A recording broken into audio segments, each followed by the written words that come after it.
Hey guys, Dr. Castillo here again with Spanish Chiropractic Success. Just going for a little stroll today. Today I want to talk to you about a conversation I had with a patient in regards to the medical model, in regards to the economy, and in regards to chiropractic. So I'm going to connect all three of those right now. So we were talking about, drugs, medications, and, how this patient of mine was just sick and tired of taking them. And soon realizing, it was really interesting. So it's for a gastrointestinal issue, okay?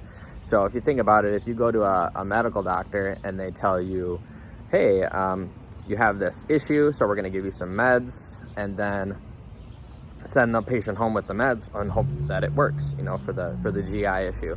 And the patient was like, the patient found that the medications were working, but then when he went back to get like a refill, they basically said like, no, we can't refill that for you. You have to go through the process again. Or, and the patient could have been lying, but whatever. Like the patient basically conveying to me that it was very difficult to get a refill for something that was just covering up the symptom, because when he stopped taking the medications, the GI condition would kind of come back and really start to wreak havoc in all aspects of his life. I mean, because we know that GI stuff is connected to the mind, so if you have problems with GI issues, you're gonna have, stuff like depression, stuff like anxiety, and he was sick of it. And he was just like, you know what? They're making me pay all this money and I feel like I'm not getting better. And I'm like, yep, that's how it's set up. And he was just so frustrated because it's like, there's gotta be another way. He's like, there's gotta be another way. And that's one of the reasons why he came and saw me to begin with, was to help fix his GI stuff. He had just heard through the grapevine that like I just know stuff. I'm not trying to brag or anything, but I'm just like, wow, I'm super flattered, but I'll do what I can because I have access to like really high quality probiotics, and I love to rant about that stuff. And I talk to people about, apple cider vinegar. I talk to people about like how you can fix your gut, just start changing things in your diet and see what happens in a good way. I'm not just saying like random things, but, very specific things you can change. And so that's connecting chiropractic to the medical model and really exposing it. He basically told me straight up, like, I feel like they're out for the money. I feel like they're out for the money. And in his hometown, where he's from, he was talking about how the culture they don't really treat conditions like that with pills. A lot of times they look for natural remedies where he's from originally.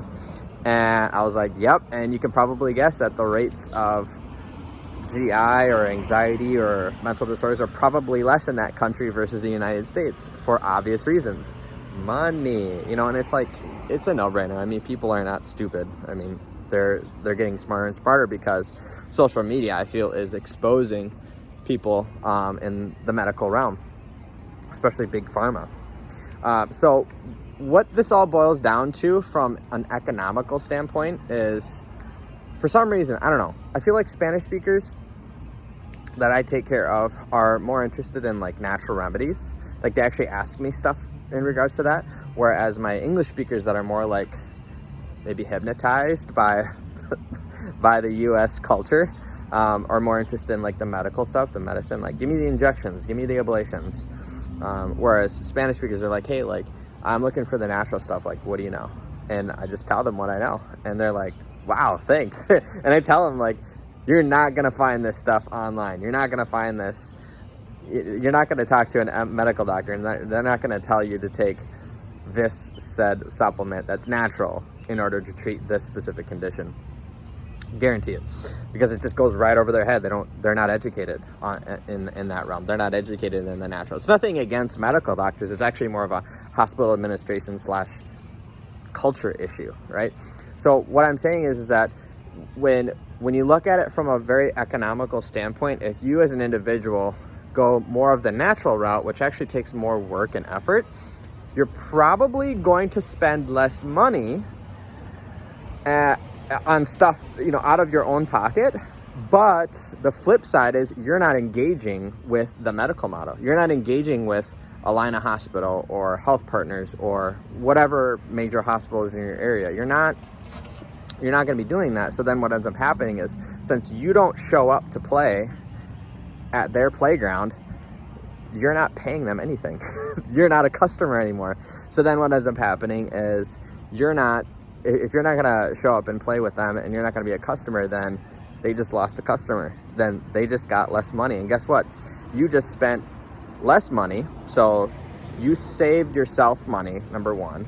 Number two, you saved yourself more pain and suffering, right? If you go the natural route, we'll say in my patient's case, which he is getting better, thank God. And then what ends up happening is you end up